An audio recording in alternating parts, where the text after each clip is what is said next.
तो दोस्तों, कैसे हैं आप सभी। आशा करता हूं आप सब बिल्कुल ठीक होंगे। दोस्तों, कहानियों में मेरे साथ जुड़ने के लिए आपका बहुत बहुत धन्यवाद। मैं अपने इस चैनल पर लोगों की सच्ची आप बीती बताता हूं। उम्मीद है आपको सुनकर ज़रूर अच्छा लगेगा। साथ ही अगर आप भी चाहते हैं कि मैं आपकी कहानियों को अपनी आवाज़ दूं, तो कहानियां सुनने के बाद आप मुझे इंस्टाग्राम पर मैसेज कर सकते हैं। मेरी आईडी है महेश आर्या यूट्यूबर। कहानियों के बाद मैं आप सबको वहीं मिलूंगा।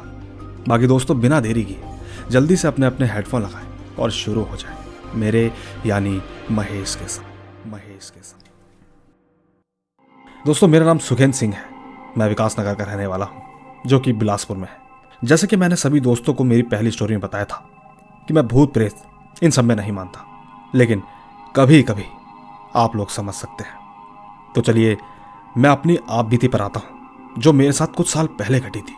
मैं अपने किसी जरूरी काम से गांव गया था, जो कि मुंगेली गांव से लगभग 10 से 15 किलोमीटर की दूरी पर है। गांव का नाम मानिकपुर है, जो कि गड़ा मोड़ के पास है।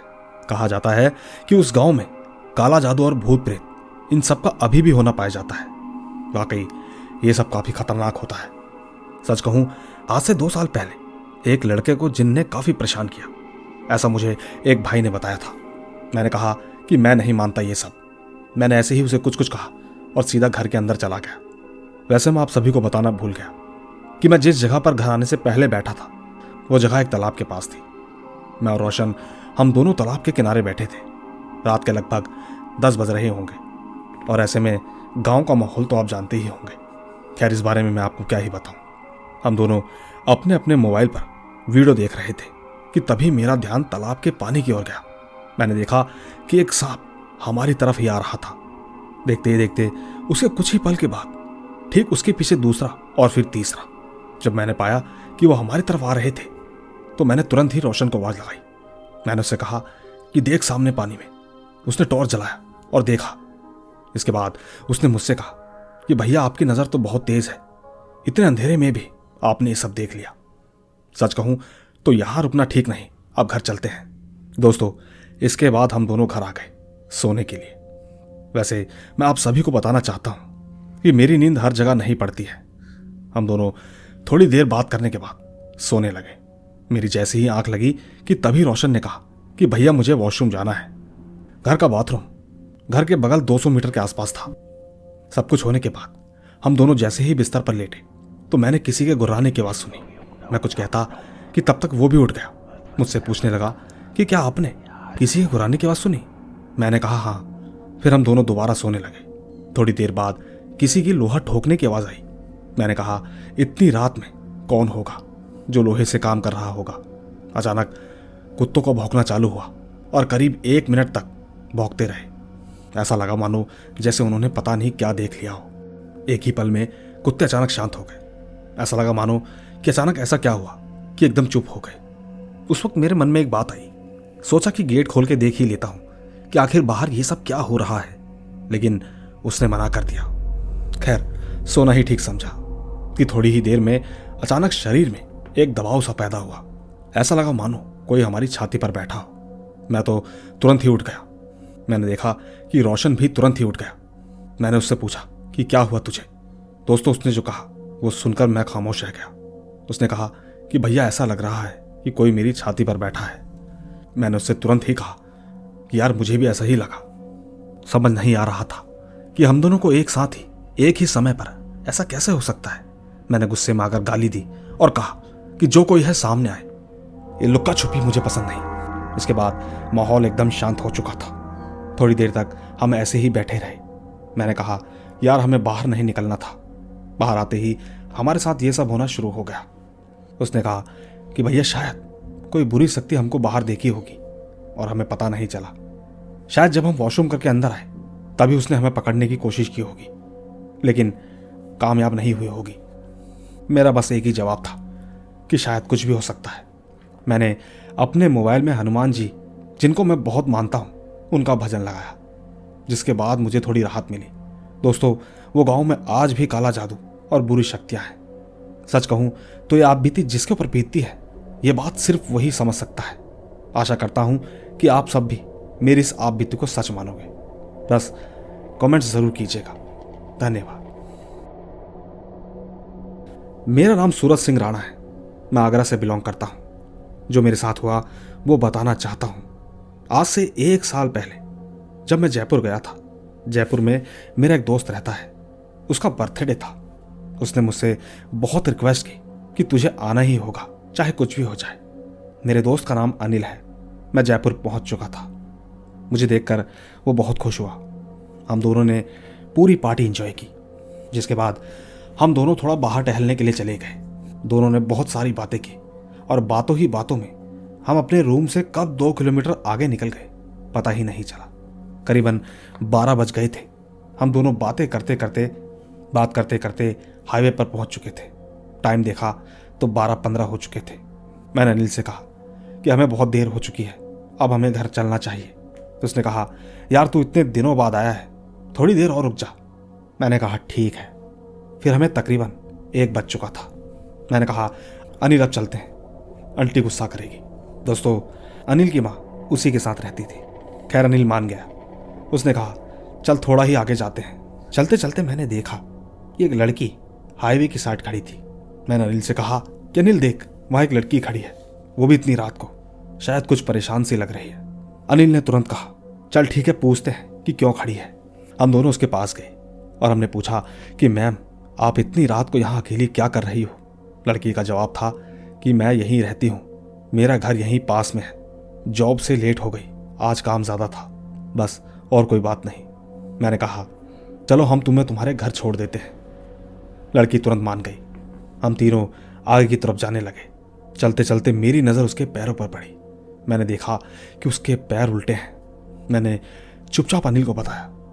अनिल ने कहा कि उसे पता नहीं चलना चाहिए कि हमने उसके पैर देख लिए हैं। अनिल ने कहा, मैं 3 तक गिनूंगा, हमें उसके बाद तुरंत भागना है। मैंने कहा ठीक है।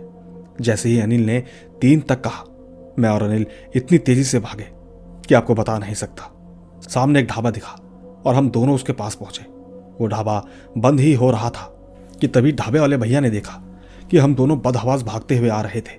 भैया ने पूछा कि अरे तुम दोनों को क्या हुआ, इतनी तेज क्यों भाग रहे हो।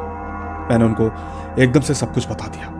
ढाबे वाले ने कहा कि अच्छा, तो तुम उस लड़की की बात कर रहे हो। उस लड़की को मरे हुए 2 साल हो चुके हैं। वो अक्सर लोगों को शिकार बनाती है। तुम्हारी किस्मत अच्छी है जो तुम बच गए।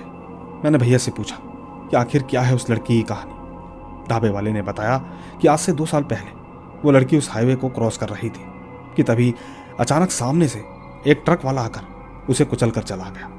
कहते हैं कि तब से ही उसकी आत्मा ऐसे ही भटकती रहती है। शायद कहीं ना कहीं वो उस ट्रक वाले का इंतजार कर रही है। मैंने तुरंत पानी की बोतल ली और कहा कि भैया आज रात क्या हम आपके इसी ढाबे पर सो सकते हैं। दोस्तों भैया अच्छे थे, उन्होंने कहा ठीक है, तुम लोग सो सकते हो। दोस्तों डर इतना था कि हमें वहीं सोना पड़ा और अगली सुबह हम अपने रूम पर आ गए। जब आंटी जी ने पूछा कि तुम दोनों पूरी रात कहाँ थे, तब मैंने उन्हें सच्चाई बताई, जिसके बाद से मैं भी अपने घर वापस आ गया। तब से सब कुछ ठीक चल रहा है। धन्यवाद। दोस्तों मेरा नाम मंथन कामले है। मैं अपने माता पिता के साथ एक फ्लैट में रहता था। उधर 2 कमरे थे और एक कमरा बंद था, लेकिन एक कमरा बिल्कुल चालू था। वहाँ 2 दिन हमारे बहुत अच्छे से गुजरे। तीसरे दिन वो कमरे में से मुझे बाहर निकालो की आवाज़ आई, वो भी ठीक रात के 2 बजे। वो आवाज़ सिर्फ मुझे अकेले को ही सुनाई दे रही थी। इसके बाद ये किस्सा अगले दिन भी हुआ। मैंने एक दोस्त से पूछा जो कि हमारे ही फ्लैट में रहता है। उसने कहा कि उधर एक बूढ़ी औरत रहती थी। उसका बेटा जरा पागल था। वो बूढ़ी उस कमरे में उसको रोज बांध कर रखती थी। शायद उसकी वजह से उसकी मौत हो गई। तभी तो यही कारण होगा कि मुझे बाहर निकालो बार बार यही सुनाई देता है। मैंने कहा ठीक है। मैंने तुरंत ये बात अपनी माँ को बताई। माँ ने कहा कि तेरा वहम होगा और तू चुपचाप सो जाया कर। एक बार को तो मैंने भी उनकी बात मान ली और मैं चुपचाप सो गया। लेकिन दोस्तों ऐसी चीज़ों से ध्यान कहाँ हटता है, जानने की लालसा मन में बनी रहती है। मैं चुपचाप ज्यों का त्यों ही लेटा रहा कि तभी अचानक इस बार वो आवाज़ मेरी माँ ने भी सुनी। माँ तो डर के मारे पसीना पसीना हो गई। इसके बाद माँ ने दूसरे ही दिन एक तांत्रिक बाबा को बुलाया। बाबा ने उस रूम को खोलने को कहा। हमने तुरंत ही ताला तोड़ दिया। दोस्तों आप लोग यकीन करो या ना करो, लेकिन उस रूम में हमें उस लड़के के कपड़े और उसकी तस्वीर और तो और पता चला कि उस लड़के को उसी घर में गाड़ा था। खैर, बाबा ने एक उपाय बताया कि कुछ भी करके उस लड़के की बॉडी पर गंगा जल डालो, इसके बाद उसे जला डालो। दोस्तों, सच कहूँ तो इसके बाद हमने उसकी बॉडी को जलाया। फिर जाकर तांत्रिक बाबा ने कहा कि आगे अब ऐसा कुछ भी नहीं होगा, टेंशन मत लो। दोस्तों, हुआ भी कुछ ऐसा ही। उस दिन के बाद से अभी भी रातों को वो आवाज नहीं सुनाई देती। बस इतनी ही थी मेरी ये कहानी। दोस्तों, मेरा नाम सुमित, मैं उत्तर प्रदेश के एक छोटे से कस्बा तिलहर से हूँ। वैसे हमारे गांव में चीनी की मिल है। हम लोग चीनी मिल कॉलोनी में रहते थे। हमारे पास वाले घर में एक परिवार रहता था। उनके घर में हमेशा अजीब होता रहता था, जैसे कि काला जादू, कभी किसी बकरे की बलि या कभी किसी और जानवर की, वो भी सिर्फ रात के टाइम, ठीक 12 बजे के बाद। उनके घर के सामने एक मंदिर था। एक दिन बहुत अजीब हुआ। यही कोई दोपहर के समय उनकी बहू ने खुद को आग लगा ली, वो भी ठीक मंदिर के सामने। दोस्तों, वो ऐसे जल रही थी जैसे कोई देवी या कोई देवता हो, क्योंकि उस वक्त उनके मुंह से आवाज तक नहीं निकल रही थी। और जैसे ही कुछ लोगों ने उसे देखा तो मानो पूरी कॉलोनी के लोग देखते ही रह गए। वो पूरी जल गई, लेकिन बिल्कुल चीखी चिल्लाई नहीं। उनको हॉस्पिटल भी तुरंत ले जाया गया, और जब डॉक्टर उनका इलाज कर रहा था तो उसने उस डॉक्टर का हाथ पकड़कर कहा कि तू मुझे नहीं बचा पाएगा। इसके बाद उसकी मौत हो गई। फिर जब उनका शरीर उनके घर लाया गया तो कॉलोनी के सभी लोग डर गए। इसके बाद से वो किसी न किसी को कॉलोनी में रात के समय दिखाई देती है। एक दिन मेरे पिताजी ड्यूटी से आ रहे थे, लगभग यही रात के 12 बजे के आसपास। उस वक्त उनको लगा कि शायद कोई मंदिर के पास खड़ा है। उन्होंने टॉर्च से देखा तो वही थी। मेरे पिताजी बहुत ज़्यादा डर गए। वो भागकर घर पर आए और माँ से कहा कि उन्होंने अभी अभी उसको देखा। वो ठीक मुझे देखकर हंस रही थी। दोस्तों, इसके बाद से वो किसी न किसी को देखती ही रहती है, और कुछ सालों के बाद कॉलोनी बिल्कुल वीरान हो गई। उस कॉलोनी में अब कोई भी नहीं रहता है। हम लोगों ने भी नया घर ले लिया है, नहीं मालूम, लेकिन उस कॉलोनी को पता नहीं किसकी नज़र लग गई। हाँ, पर दोस्तों, एक दिन की बात है। उन दिनों मैं और मेरा भाई और मेरी बहन, हम 3 लोग अपनी कॉलोनी के घर के पास टीन सेट में सो रहे थे। तकरीबन रात के 2 बजे किसी ने हमारे गेट पर हाथ मारा, बहुत तेज तेज। मेरी बहन ने खिड़की से देखा तो कोई नहीं था। उसने तुरंत ही मुझे और मेरे भाई को उठाया और बोली कि भाई कोई गेट पर हाथ मार रहा है, वो भी बहुत तेज तेज। दोस्तों, जब हमने भी आवाज़ सुनी तो ऐसा लग रहा था मानो कि कोई गेट को ही तोड़ देगा। साथ ही सबसे हैरान कर देने वाली बात तो ये थी कि मेरे माता पिता उस वक्त बाहर आंगन में सो रहे थे। उनको यह आवाज़ बिल्कुल भी नहीं आई। दोस्तों, जब हमने शोर मचाया तब जाकर वो लोग उठे और कहने लगे कि क्या हुआ। बहन कहने लगी कि कोई गेट पर हाथ मार रहा था बहुत तेजी से। पर पिताजी का जवाब वही था कि हम तो बाहर थे, हमें तो कोई नहीं दिखा।